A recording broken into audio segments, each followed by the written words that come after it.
各位现场的观众，大家好。我想今天下午的这一场论坛，基本上的话是 focus 在数位转型，也就是 digital transformation。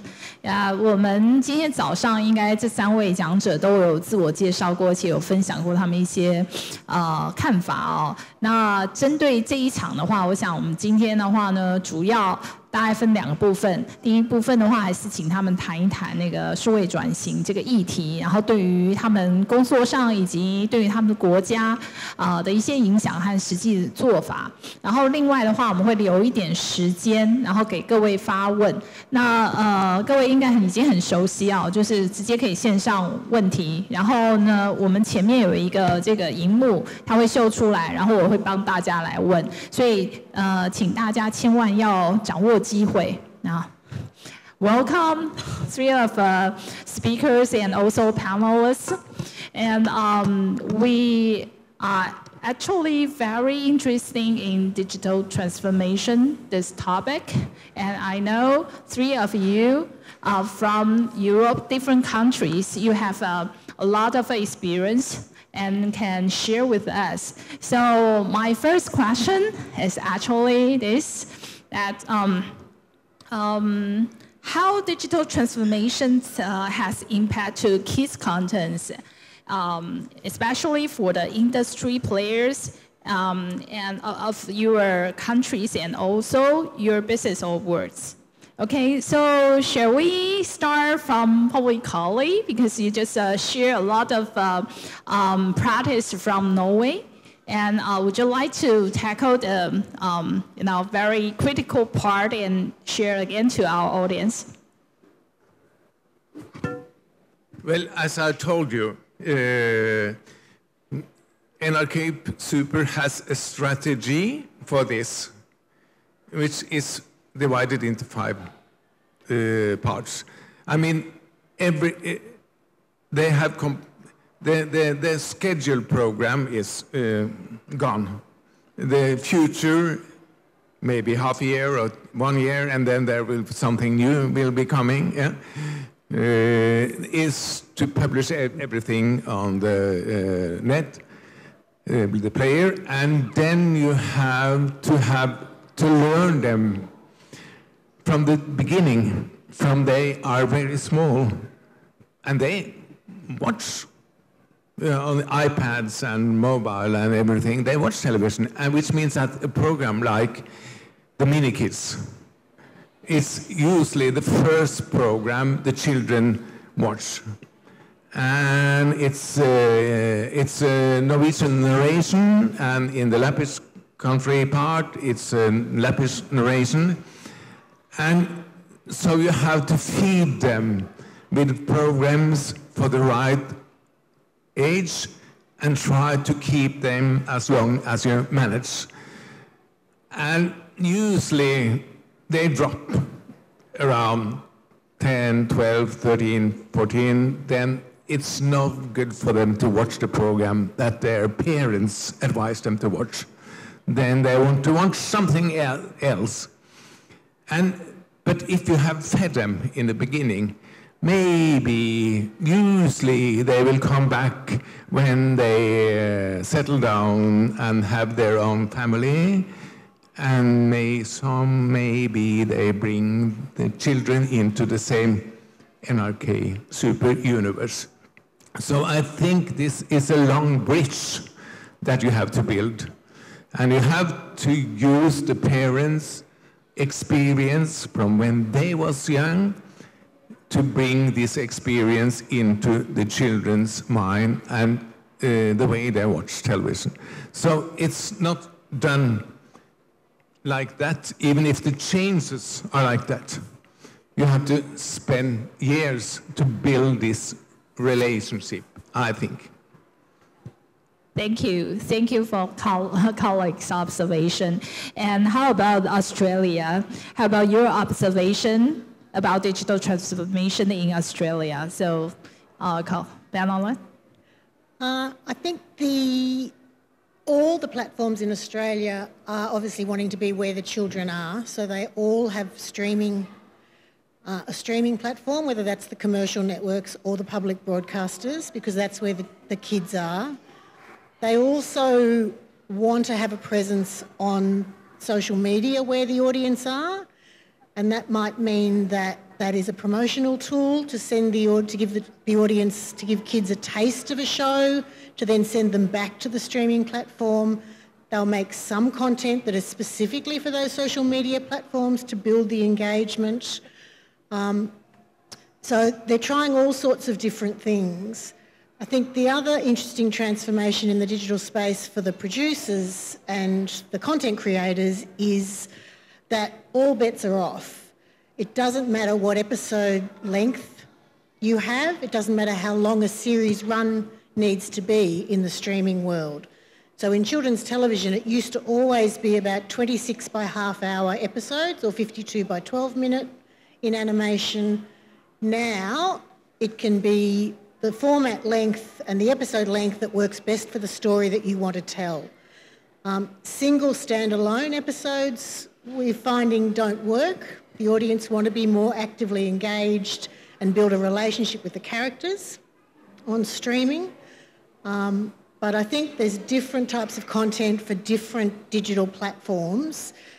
Kids are like adults, you know, we all pop into our social media, but we still want that engagement where we, you know, really get into the story and get into the characters and get to know them. You know, it's a bit like, sorry if there's anyone from social media in the room, you know, YouTube and social media is a bit like junk food. We all love it, we want a taste of it, but it's not the only thing we want to live on. And kids and adults, that's how adults work with our media and our tastes, and you know, we want different sorts of engagement on social media or on YouTube than we expect from a Netflix or our public broadcasters. Kids are exactly the same, and we have to show them that there are all those options out there and that it's not one size fits all. Thank you, thank you. 我补充一下哦，就是Bernadette 是澳洲的儿童电影基金会内容部的主任，而且他自己本身是一个制作人，所以的话，我们等一下可以多问他一下有关于就是在澳洲怎么看的儿少节目的话，在做内容制作的时候怎么去 balance 他刚刚讲的那个 streaming media or social media and how probably your next topic we will touch about the content production side especially and ask you about your experience as a producer, how you keep the balance or new format to actually bring those contents through the streaming media and also through the TV station. Probably my next question, so I just tell audience about your a little bit backgrounds as a producer. So next, we'll welcome Marney, and Marney is from Canada, and Marney has a lot of experience as well and about the kids' contents and how promote and digital transformation of this kids' content, right? Yeah. Where I worked when I was at the last job I had was TVO, which is a public it's called an EdNet because it's funded by the Ministry of Education, but also in Canada we have CBC, which is the national broadcaster. My baseline of experience is TVO, but one of the things that came to mind for me when we're talking about digital transformation is also it continues to keep changing in the sense that the contracts that I would have been responsible for at TVO were uniquely negotiated. You know, we would buy 6 years buyout of the rights to a program for Canada. But what was interesting is that, you know, if we just go back even 5 years, it was easy to say we had rights to everything. We could put them on all platforms. The reason that TVO had successful YouTube channels was because we could actually air all the entire episodes. Most people can only put promotional on the YouTube channel, which is why you can't find full shows, but we realized our contract said we could, much to other people's dismay. So it was, what was the wording in your contract, but also we would have 6 years of getting getting to be the only, we could control where that content went. When the license got renewed, then all bets were off. So if I used a program like Odd Squad was, when it's in its first run, its first window, it was only on TVO Kids. But after that, it was on Netflix. So our uniqueness changed depending upon how much time had gone or the contract.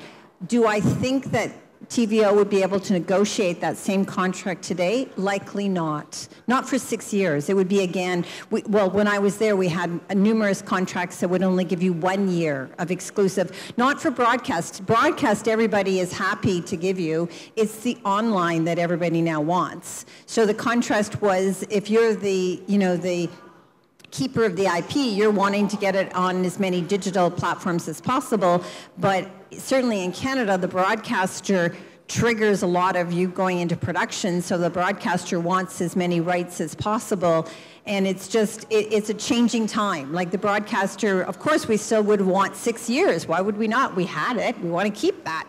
The reality is that becomes more and more difficult to negotiate because in the past, you never needed to give any more resources to keep all those rights. Now that starts to change in the sense if you think you want everything, then rightfully so, the negotiations are slightly different. But each show would be its own negotiation and its own uniqueness, but it is a different time that we're living in when we think of going digital. It's everybody wants to be online much. They will default back to linear, but they'll go online and watch the whole series like Bernadette's talking, but they're watching it on tablets online, streaming it from somewhere. The question is, where is it streaming from? Actually, that did to my second question to all of you, because we know TVO operates 8 YouTube channels, and this for the 24 hours and 7 days a week. So how do you see any difference in terms of operation strategy or content strategy? You operate TV channels and also YouTube channels. Well, at TVO, when we started our YouTube channels, again, you started with just the regular TVO Kids. Then we realized that we had the rights for Paw Patrol, so we started a Paw Patrol YouTube channel. But the primary difference is that because our linear channel had no advertising, we decided that neither would our YouTube channels. So that was unique to work with YouTube to say we don't want to make money, because they thought, what? Like everybody, and it's not that we wouldn't want money. It was just you were following the brand and the consistency of who your reputation was.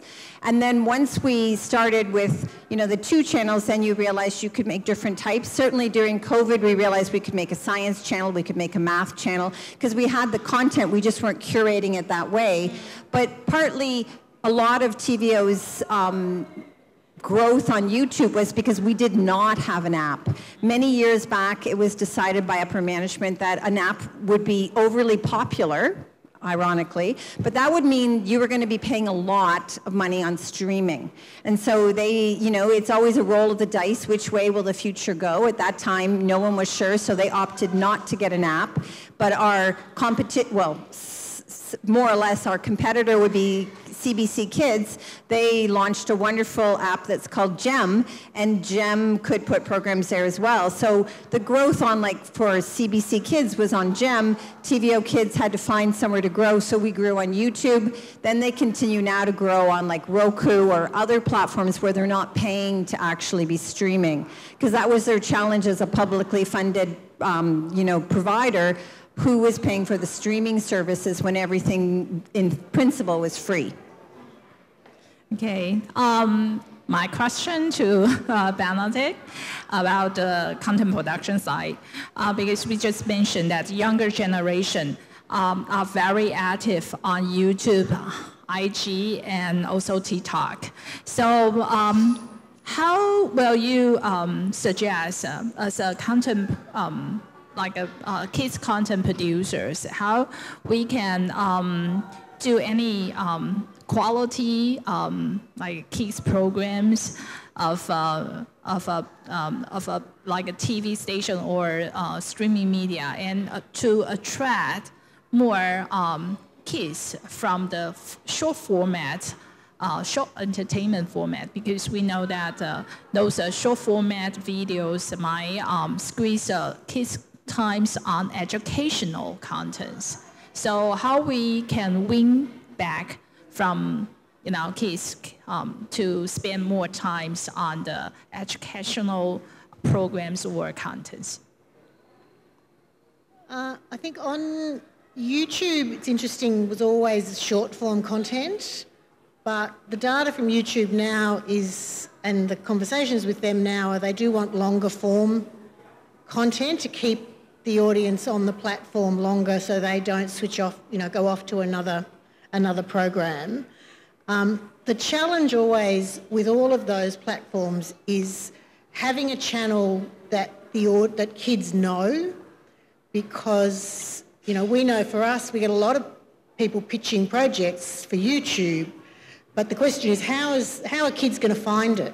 With the millions of new shows that go on YouTube every week from around the world, how do they find it? So that's where broadcasters come in. If you've got a brand, which is what Kalle was saying earlier, if you've got a brand, if you build on that brand and you take that brand to YouTube and that's where you curate that content, then the kids are going to find you. And it's the same on TikTok, a channel that the kids already know and engage with, and having a known brand.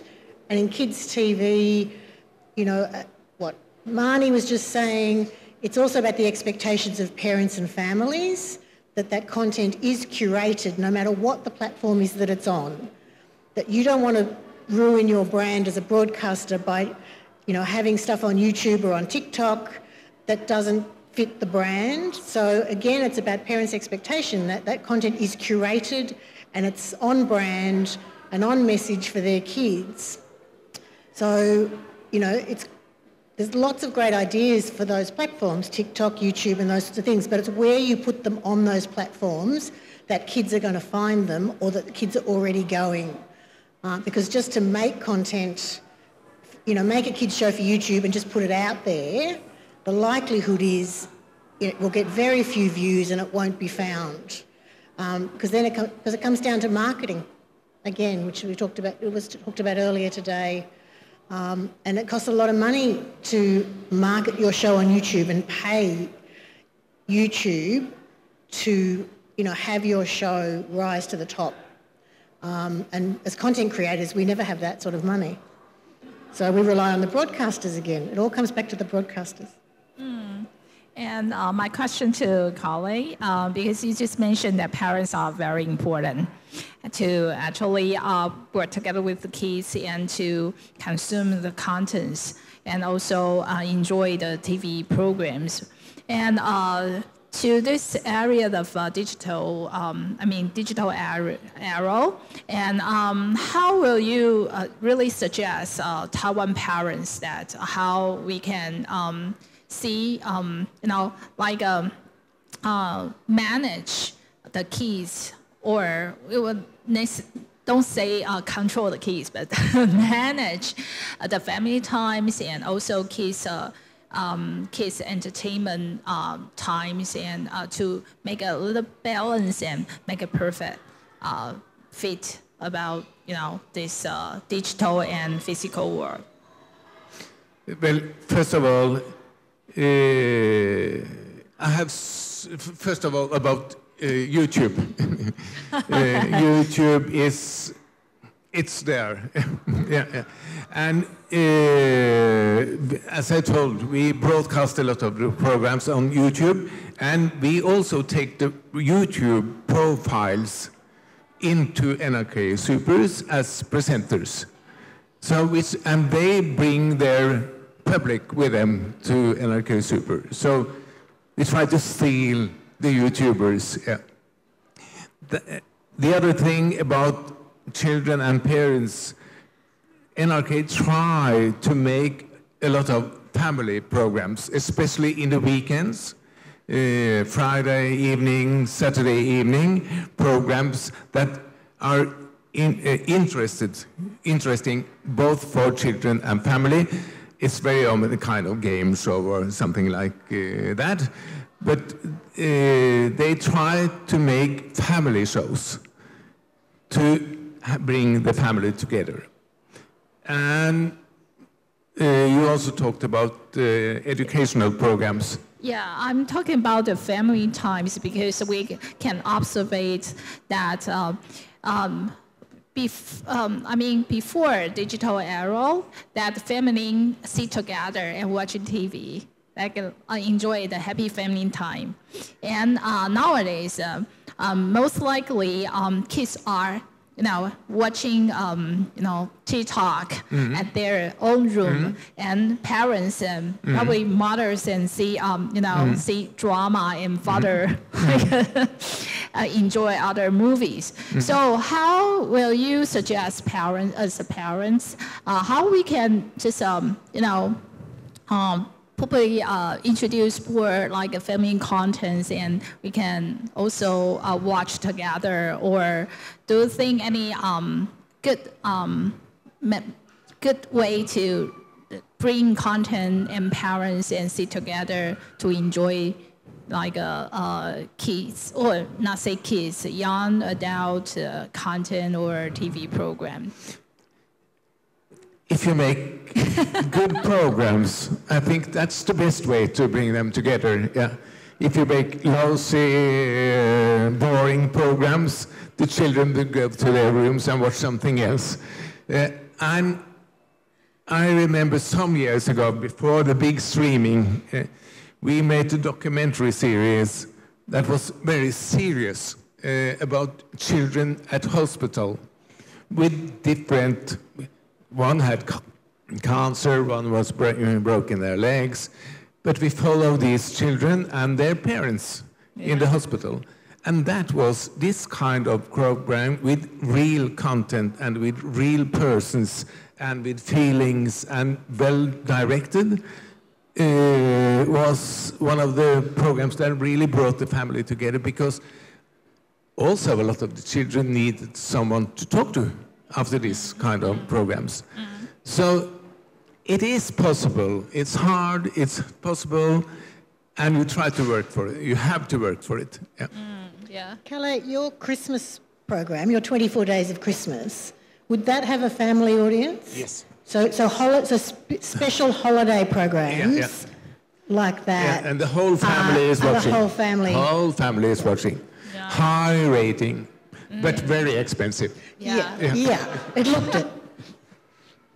Yeah. How about your observation? Is it the situation only happening in Taiwan, or you can see the same, like a similar situation in Australia, that everybody watch the different contents, and nowadays they don't watch family entertainment content anymore? Yeah, the kids are watching on their devices, and they're watching what they want to watch. But there are programs, special event programs, or sort of more general viewing that they do watch together and talk about as a family. So I think it's a case of not everything is going to appeal to a family audience.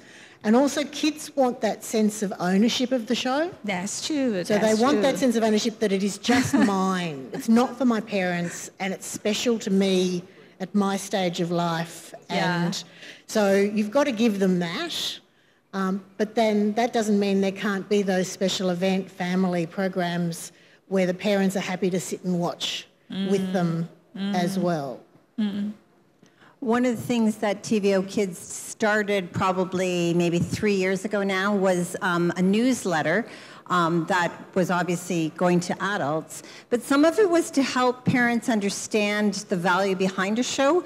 And even if they're not co-watching it, the idea that the parent or the caregiver would understand the show would allow conversations, because often kids want very much like you're saying their own show, it's mine. I don't really want to co-watch it.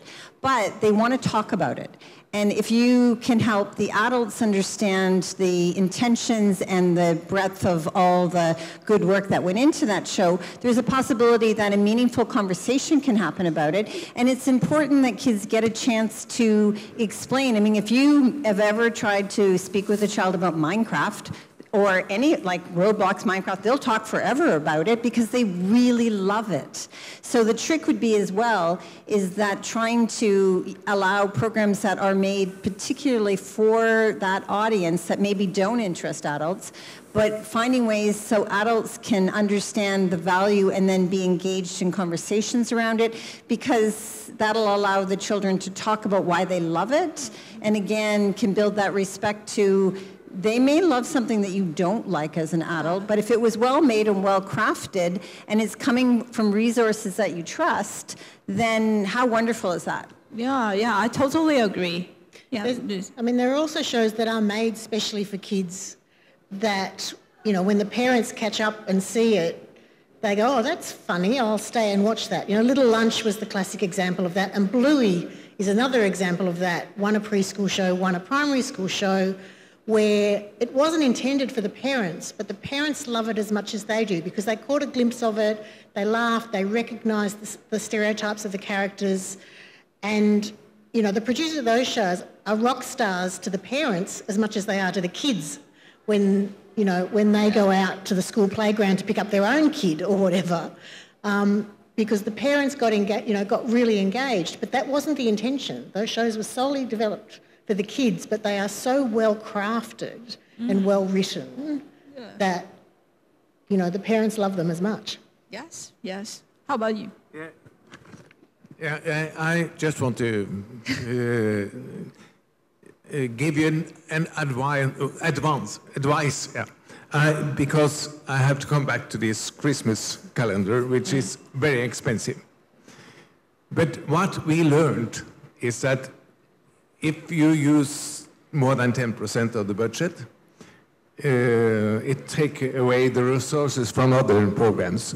But we learned what we call creative bookkeeping, which means that we knew that this kind of programs will be broadcasted at last four Christmas spread over the next years.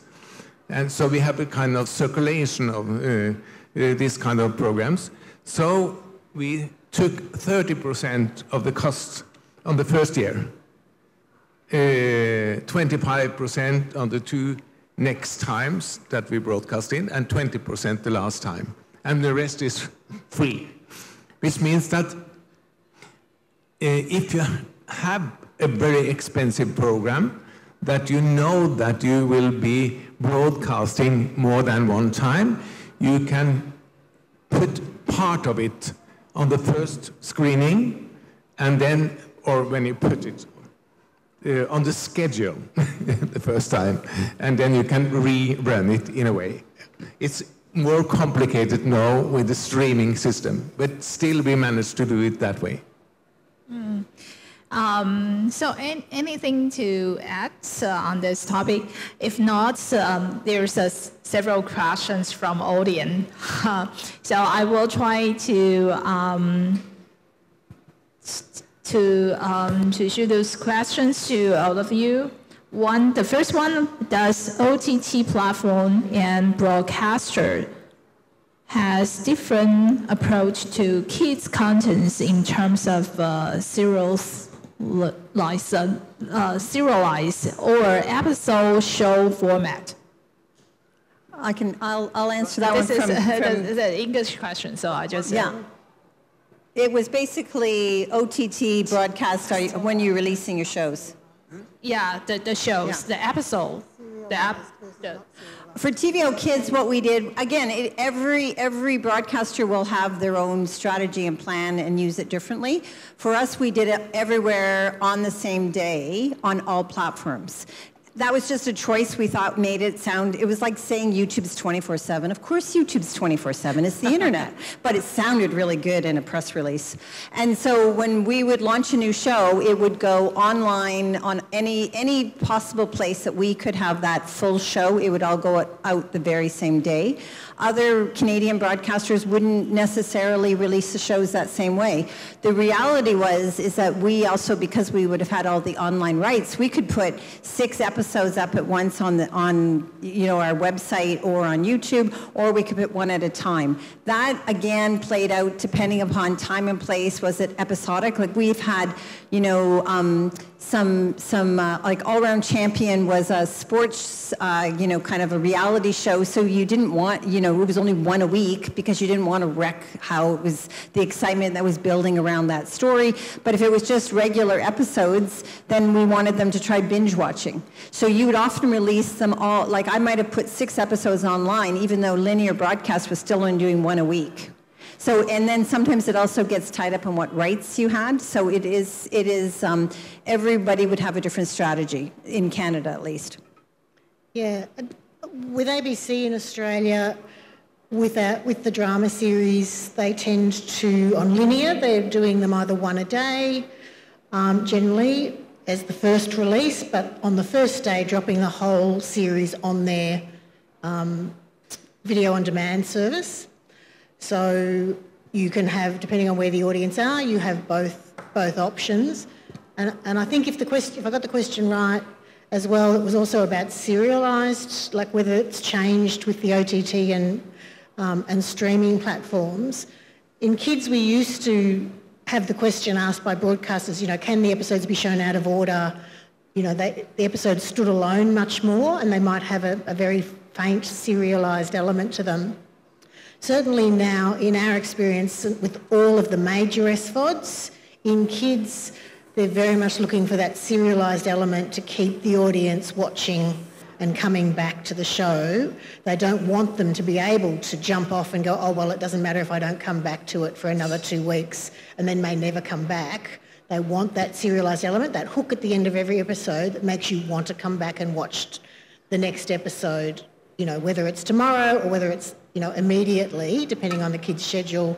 They really do like that serialised element at the moment. But again, it's one of those things that changes over time as the digital space evolves and broadcasting evolves. We might find in the future they go back to wanting standalone episodes. I'm never going to place money on what they're going to want in future. We are doing it different way. It's, as an example, the Christmas calendar is published every day. Episode 1, 1st of December, episode 10, 10th of December, and episode 24th of December. It's released 6 o'clock in the morning, and I know that many children, they have their alarms on so they can watch it 6 o'clock and then have breakfast and then go to school. When you have these series like high school and the class, they usually publish 7 episodes on the Monday, and then they release the next one, 7 episodes next Monday. And when we had Shame, which was a kind of diary, daily episodes, 5 minutes, because that was a part of the life. So it's different from different program. And the second question from audience is, now, as a TV station and TV channel operator, a lot of kids don't watch TV anymore. So although they have a very quality and good kids contents, how they promote those content to kids? Because Marney just mentioned that use the brain, right? And to promote on the TV channel and to bring them to your YouTube channel. But the question is, but they don't watch TV anymore. How we can attract them from the streaming media or the internet?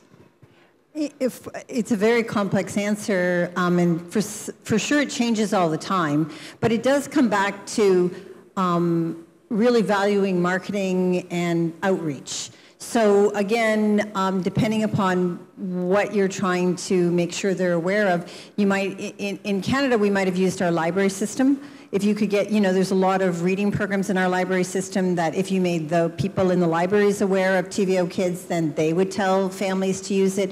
You might have tried, there was a time period when they had a larger budget and they had like where you stand for your bus shelters, they would have advertising. It was like, watch, it was kind of funny when you'd have a commercial-free channel advertising themselves. But that idea of, using any way possible, radio ads or whatever, to make people aware that this still existed. And so again, for kids, it's often you have to make the adults aware so then they realize it's a choice if you're younger. If you're trying to get your 8 and older audience, then it's again, a lot of that is schoolyard credits, word of mouth. You have to find fun ways, but that's also why people are ending up in Roblox and Minecraft, because that's where the kids are hanging out, so then they're doing cross-branding there and then bringing them back again into their platforms to watch more of the content. So I don't think there's one size fits all to how you get known, but I think you can't you can't underestimate how important it is to be out there marketing your brand and the name of where you want them to go. Okay, and the following question is to Kalle. Because you mentioned that the content itself is the best way to win the eyeballs of kids or young adults. So, but nowadays, from TV station, TV channel operator, the content budget is limited. So. How will you suggest for within the budget constraints, how we can do the good content and attractive contents and to really be also attractive and also profitable?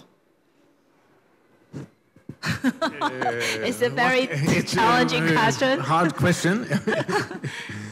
But we very often say that content is king, which means that you have to have a story to tell, and you have to have a good story to tell. And I know that from Shame, it was not a very costly. It was not high cost on that program because it was a simple story. It was the project, the idea that make it great. So they had one camera and one director and one sound engineer, and then they went to the school where they started, and in a way, very simple production. So the most important is to have the great idea and have some decision maker that believe in you and your idea and think that you can manage to do this. Mm-hmm. That is the key, I think. Yeah. So in my way, there is no way to say you have to do it this or this or this. It could be completely different from time to time. Yeah. How about Bernadette? How do you think? Because any secret sauce of kids' contents or programs? If there was a secret sauce, we'd all be making great content every single time. There's no way of predicting what's going to work and what's not. You have to use your judgment and your knowledge of the audience and your knowledge of kids. I think the secret sauce is spend a lot of time with children and get to know them and get to know their world and their lives and their likes and their dislikes and the stage they're at and all those sorts of things. All of that informs your content. Okay. And next.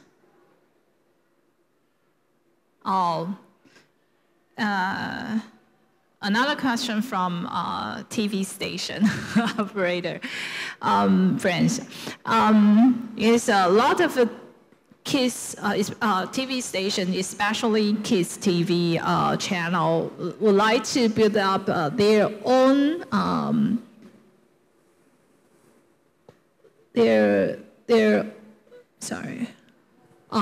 own application, mobile apps or streaming platform. And so how do you think about this strategy? Would you recommend or suggest them to do their own media platform and application or not? Yes. Yeah, well, And then combined it with YouTube. yeah, I mean, in Australia, all the networks, the commercial networks and the public broadcasters all have their own free video on demand service. So their content sits on both linear and on that service. And they have to do that because that's where the audience are, and they have to compete with the big global SVODs.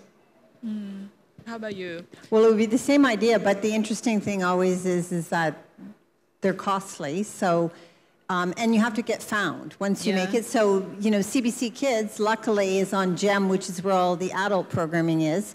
So you can find all the kid content there easily.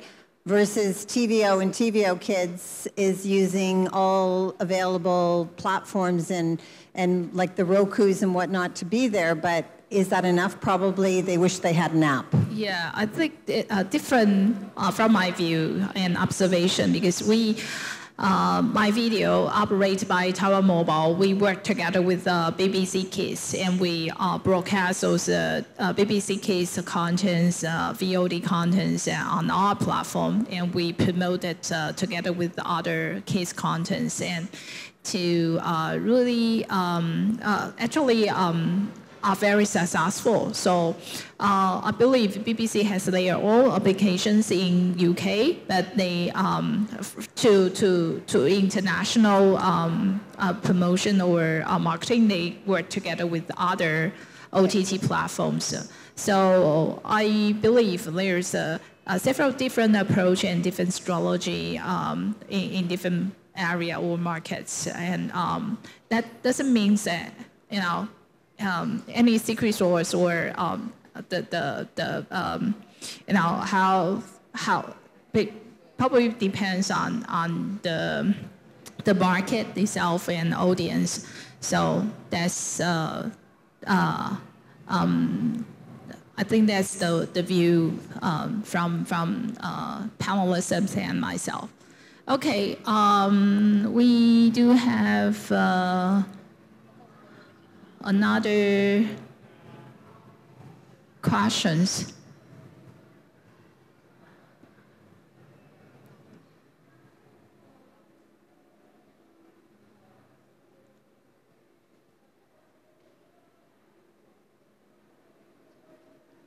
这个比较难了，我考验一下当场的口译好了，我用中文问哈。就我和孩子相处的经验，台湾儿少节目势必要集中在一个有利的平台，让孩子对这平台有向心力和粘着性，才能真正被看到。请问你们国内有花资源整合所有的儿少节目吗？有困难之处吗？我尝试翻译一下好了。Did you get the question yet? I think the point. Did you get a translation? Yeah, I think the points will be, you know, because we have a lot of contents and TV programs of kids, and are produced by different studios and on different platforms or TV channels. But it's very challenging to promote or marketing all the contents by themselves. So will you suggest a content aggregator, you know, can help to promote and to integrate all the contents and together to be a powerful OTT platform or application in Taiwan? You are asking if you could collect all the material for children from different channels into one platform? Mm-hmm. Yes, that would be a good idea if the companies allow it. But I'm not sure if they will do that. But because for children, of course, it would be, especially when they are small, it would be easier to find children's program on one platform than to go to different platforms. But this is a question of money, I think. Yeah, certainly at home, I don't think the broadcasters would be happy to give up their audience to have their content that they have funded to sit on someone else's platform. But there is an inquiry in Australia at the moment about discoverability of content, of Australian content, with all the global SVODs in the country. And the ACTF has actually put a proposal to government that there be an app on smart televisions that doesn't take the content from the broadcasters, but lets parents click on that app that might be called Australian Kids TV. And you click on that and it shows you all the Australian Kids TV that is available, and you can click on it and it'll take you to ABC iView or to Netflix or to wherever it sits. But it aggregates for parents and children what is out there, what the taxpayer in Australia has funded via all the funding mechanisms, including the ACTF, but all the content that is out there that is Australian.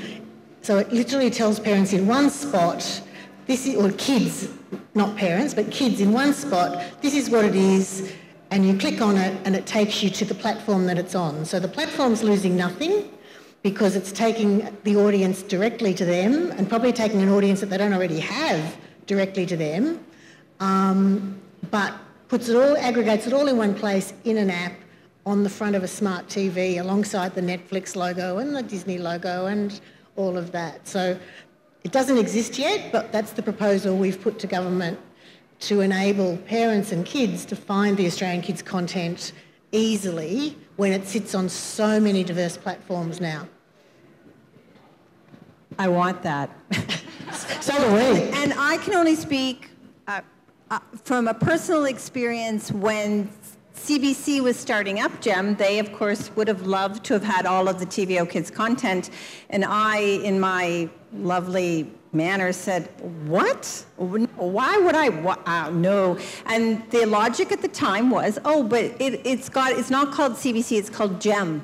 And I'm going, but it's your logo and kids will know the logo. And it was like, but we're not calling it that, so you don't have to worry. And we're going, no, I'm worried.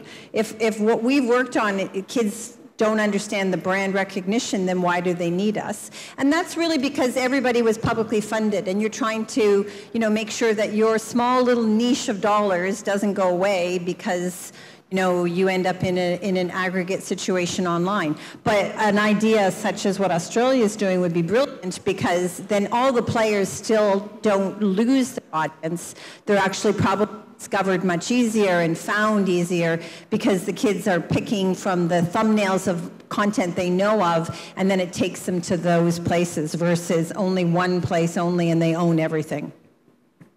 I'm moving to Australia. Okay, so next question. We all know that kids' sensibility and concentration are very different from adult. That means kids, especially nowadays. So, are there any different approaches or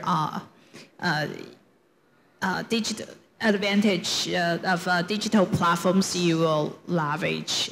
I think it's a little bit toward format or, Well, one thing, digital, if you use YouTube as an example, is when TVO was, before linear or digital channels were everywhere, our bread and butter always was there was no commercials. You could put your child in front of that television and go off and make your supper or do your laundry or read your book, knowing that your child was in safe hands. There was nothing, everything that was there was good for them. And then along came the digital world where the kids were picking, and all of a sudden, if a show was only 5 minutes long, the parents are going, I have to come back in 5 minutes. I didn't get anything done in 5 minutes, because they hadn't set it up that they wanted their child at a young age to learn how to pick everything. So then you'll notice that on many, and especially on our YouTube channels, we did 20 minutes of fun, 30 minutes of fun, 60 minutes of fun. And really that was a way that we would do a playlist of sometimes a combination of themes or sometimes just that one show. But really the idea behind it, which worked out really wonderful, was the parents knew how long they had. The child was thrilled because this was the show they wanted to watch nonstop. And it also, the time specific helped because if you knew you only had 20 minutes and then you were leaving for school or whatever, there was nobody who was going to be upset. When that playlist ended, it was time to head to school. There was nothing more on. We're not picking another show.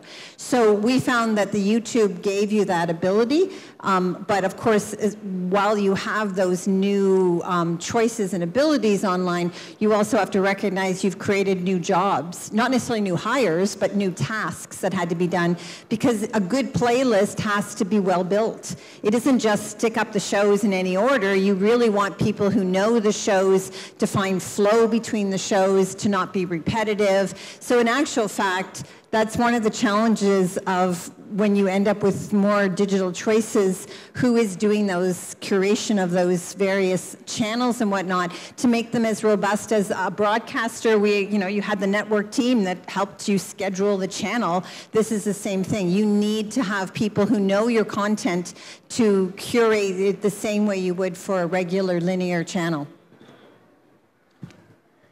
Yes, but it's also a question of how they watch. I mean, if you put your child in front of the TV, you can put on that program. But if they watch it from an iPad, they just do like this, and I found something different. I don't know what I will find on your iPad or your iPad, but suddenly there could be some adult programs, especially for adults.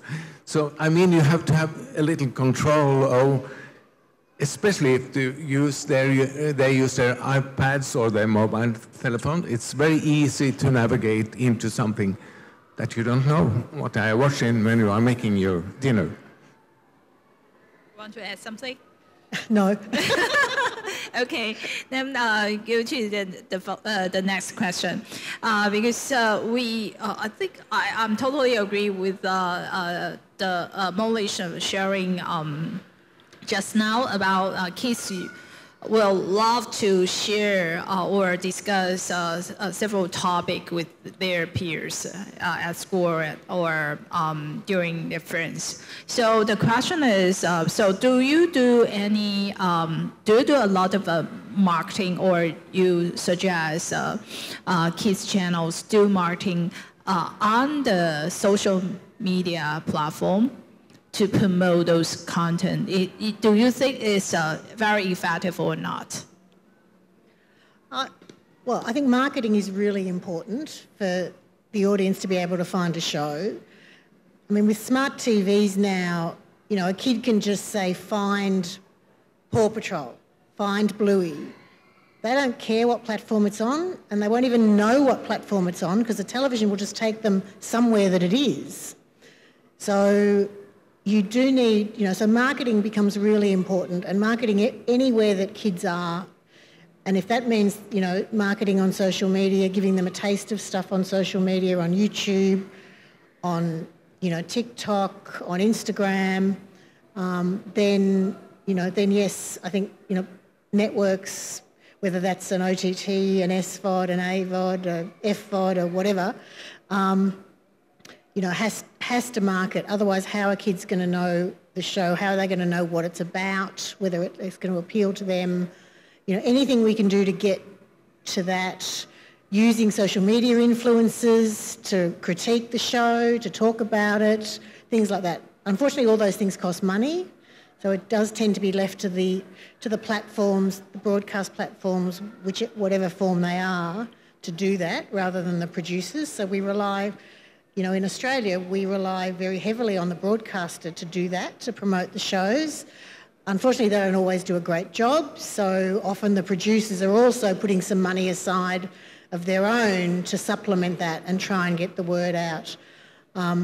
Sending out screeners, the same as, broadcast platforms do in primetime drama, sending out the screeners of the shows to all the journalists to review the kids' shows is really effective. When a kids' show gets a review in the Green Guide in The Age in Australia, whether it's on Netflix or whether it's on the ABC, the public broadcaster, that's great publicity. It doesn't cost anything except sending a link to the episode for that reviewer to watch.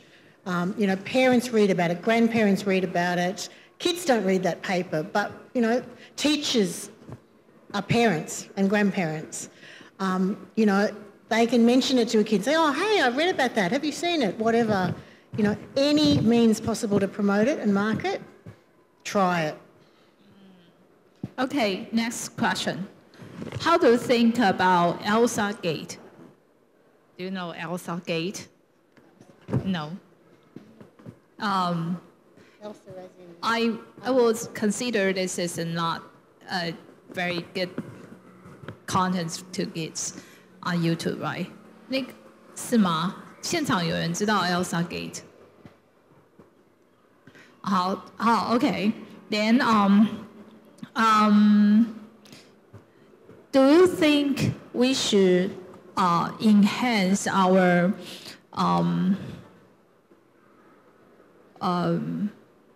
think content?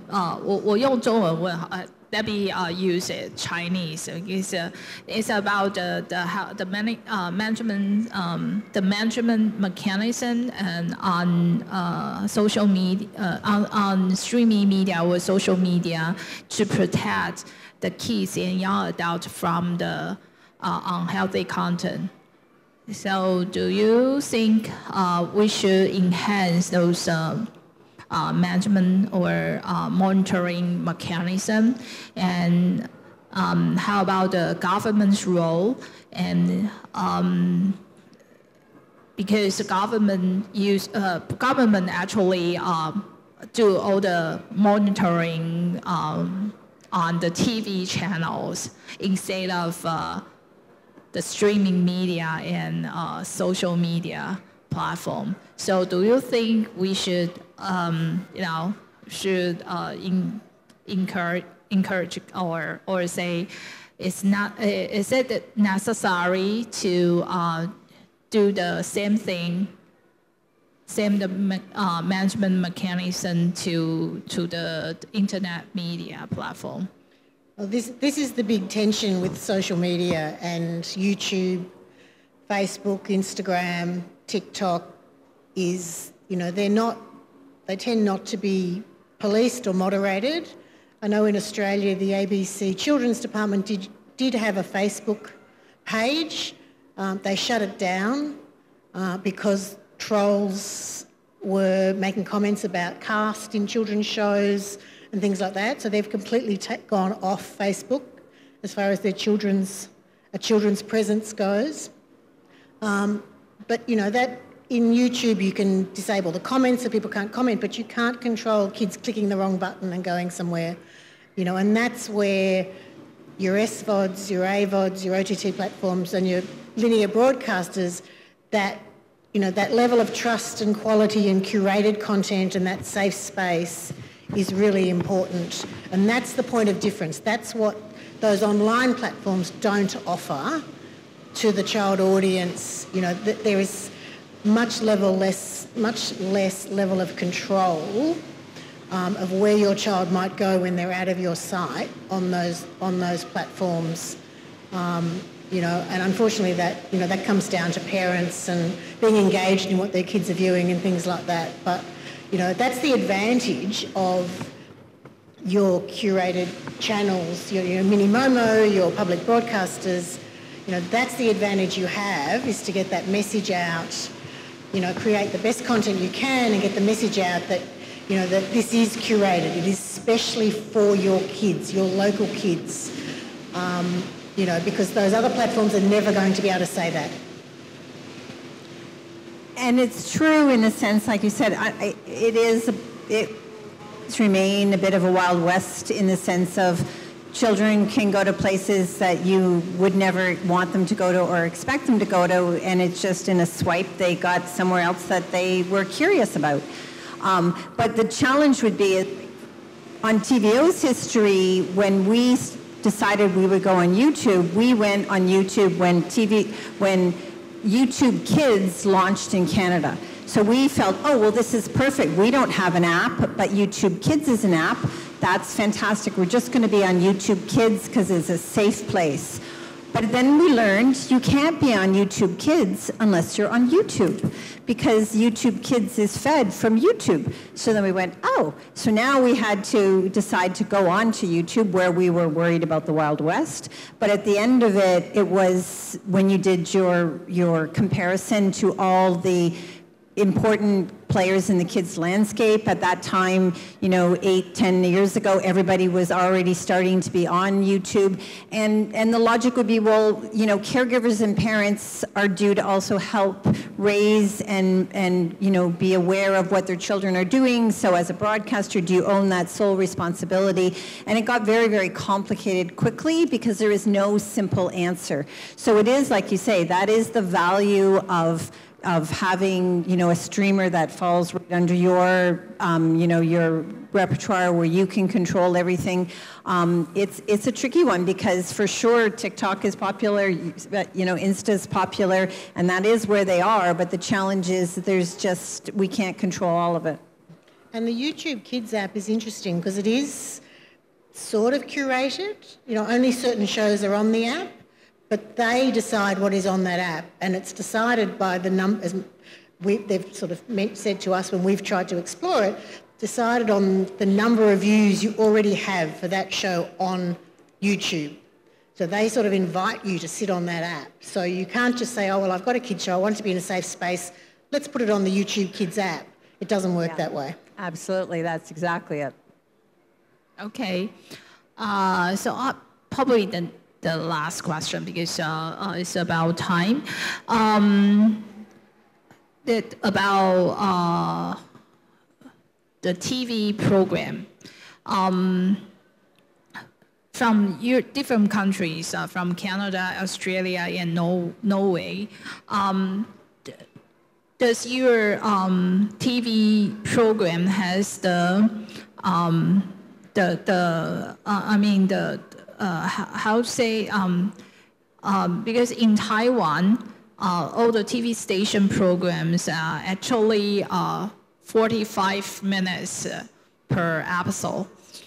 And do you have any like a standard length of the content that to really to help like a TV station to manage their queues, or you have the freedoms and to broadcast any format of contents and any like a 10 minutes and 30 minutes contents to the TV channels to broadcast the linear channel, and any difference from Taiwan, or? We don't. No, we don't have that. We so any format, any kind of format, and it's much more easy now when don't make a schedule, because then you don't fill in to the schedule, and for those who are still making a schedule on NRK Super, they put in some short segments of the mini kids and some 3 minutes, but they don't care about it anymore. Yeah, and as I told you, all these dramas that we are making from the school and high school and so on, they are fairly short, maybe 10, maybe 15 minutes, but there is a huge number of them, which is the meaning with this kind of programs. And as my grandson told you in the video, he is one of the actors in this drama. They make 4 episodes of 10 minutes each day they are recording. And that's very high. I remember when I made a drama from a elementary school based on the same concept at Grange Hill in Britain, BBC. We built a full set in the studio. 2 classrooms, we had the corridors, we had 5 cameras, 2 booms, and I trained these children very well, so we managed to produce 10 minutes each day. And that time I came from the adult television theater, and they produced 3 minutes in the studio for one day because they have so sensitive actors, so they need a lot of time to get into the right emotions. So from making 10 minutes a day in the studio with 5 cameras now, they make 4 times 10 minutes for one shooting day. And this tells a lot about the development of the business, which means that you have to be really careful with the cost, because if you should succeed, you have to have a lot of episodes, not only 6 episodes, or very seldom a single, although we will see some singles here later with a very high quality. So it's like making podcast. I make a podcast in Norway with my old friends, and we can decide the length of it. Doesn't matter. The typical TV programs, they would like to have 40 minutes per episode, and they have ads. That's in beginning and in the middle, and every 15 minutes. So for all the studio, they know that there's a format, and so they can do the similar format of 15 minutes per session. And for the OTT platform, because we don't have any constraints on the 50 minutes. So and especially for morning, because you do TVO both on TV channel and also the streaming media, right? So and for YouTube, you don't have ads. So for studio, do they have any? Do they have a very big freedoms to do any formats of different minutes?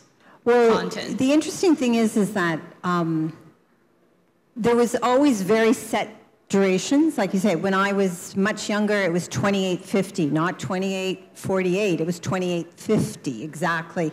And then, through time, changes come, and it depends upon if it's an international co-pro to what the durations are. But in the last years, what's really altered is because of the co-productions and partnerships with OTT players, durations don't matter any longer. So I was working on a co-pro, and it was with the partner was Disney. It was a Canadian co-pro, and it never dawned on me we had funded half-hour shows, so in my head, a half-hour show that we were getting delivered at that time was 22 minutes, so I'm expecting 22 minutes. I have it ready to be put on the linear broadcast channel as a 22-minute show, and the first episode that gets delivered, it was like 21 minutes and 38 seconds. And I'm like, what? What do you mean 21 minutes and 38 seconds? What am I supposed to do with that? And the interesting difference was, it was my baggage that was panicking, thinking, well, there's seconds left here. What's going to happen? And, there's always bumpers. There's, an accordion bumper that can fill out time. And it was just old habits and old thinking that was so adamant that we need these set durations. And I think that's one of the things that's really altered. And sometimes it's the brain of an adult programmer or scheduler who's expecting longer durations. On the kids' side, when we would hand in our program logs, and it would be a 5-minute show followed by a 5-minute show followed by a 7-minute show, and then maybe they would get 2 11s put together, they were just like, that's a lot of work. We got to do a lot of work scheduling the kids' block. And you're going, yes, you do. But, at the end, it would become 45 minutes, but it wasn't one thing that they could do. But you can change how you think. If the want is there and the will is there, it doesn't need to be 45 minutes. You could still put your breaks in where you wanted them. They just have to know their math. Yeah. I believe so, because a lot of the people believe like 8 minutes to 10 minutes duration are perfect on YouTube, because you track kids eyeballs for such you cannot try attract them eyeballs and attentions for more than 10 minutes. From Google YouTube, colleague told me that they prefer actually 20 minutes, because they have kind of long enough to add some ads there to make the monetization. So they will tend to promote 20 minutes content to audiences. So a lot of myths there, I believe. And however, my personal belief depends on the story, and how we can tell a good story at the at the perfect duration. And to cut into the most if you're talking about the episode, we can see you have the freedom that and pose on the most perfect points. That sweet point will bring audience more curious and to watch again for the next. Right? I'm not sure how do you think, or your observation? Look, I guess a lot of our broadcasters don't have ads. They're not commercial broadcasters showing kids content in Australia nowadays. So the episode lengths don't really matter too much. So for the ABC, the public broadcaster, they do still work in half-hour blocks, but it can be quite flexible. And it has to be, because a lot of the content on the channel is not Australian either. They don't have control over the length. So there's a lot of acquired content from overseas, and they buy them finished, so they'll be all different lengths. And like Marnie, we did a show with the BBC. We got the contract, and they wanted episodes to be 28 minutes. And in Australia, we'd budgeted for 24-minute commercial half hour for the show. So, luckily we sort of looked at the contract and went, oh, okay, we've got a problem. And they were like, oh, that's fine. We buy lots of content from overseas. It's not 28 minutes either. But that's when they make content in the UK, BBC Children's Department, that is their length now, is 28 minutes. And that was news to us. So, but all the broadcasters' content is coming from all over the world. It's not all Australian content. So, they're used to dealing with different lengths and just making it work, with promos for upcoming shows, with little shorts that they might have commissioned and things like that. So it's very flexible. So I think that's the last question we have today. And do we have anything to add or to suggest to the audience, especially, or to Taiwan TV or kids content producers? How we can, work together with the different countries' operators or broadcasting operators. Anything we can collaborate in the long run?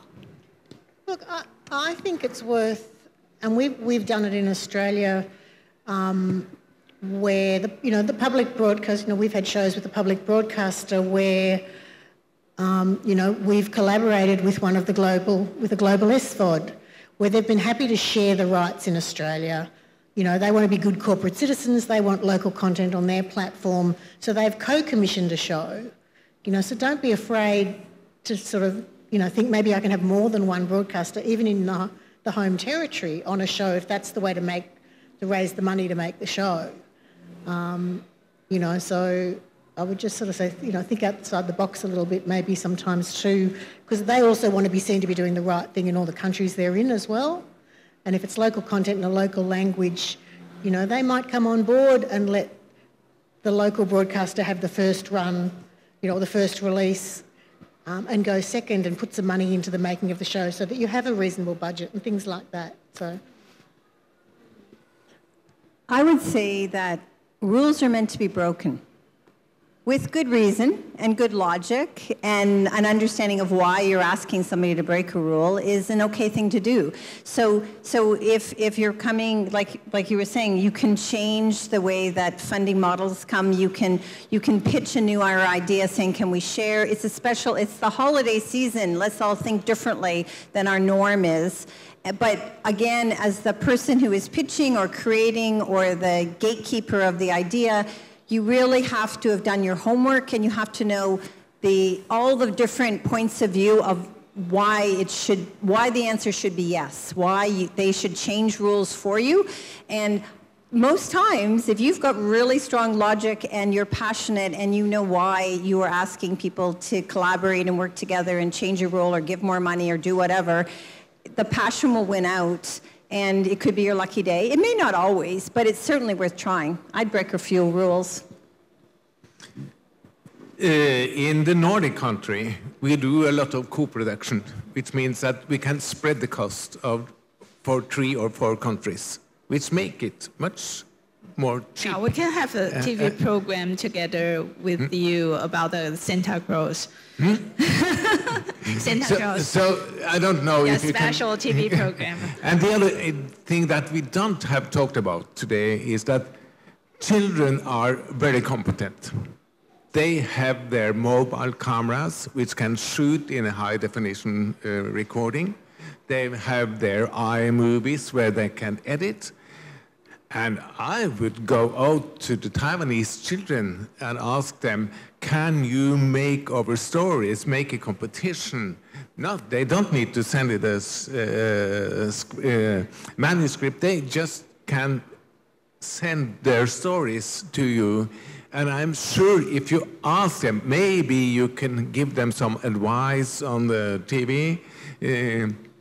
But try to ask the children now, when they are 8, 10, 13, 20, they are complete professionals. So I think you should try to make the children and teenagers to make their own content, and then you could pay them a little. Not much, but a little salary.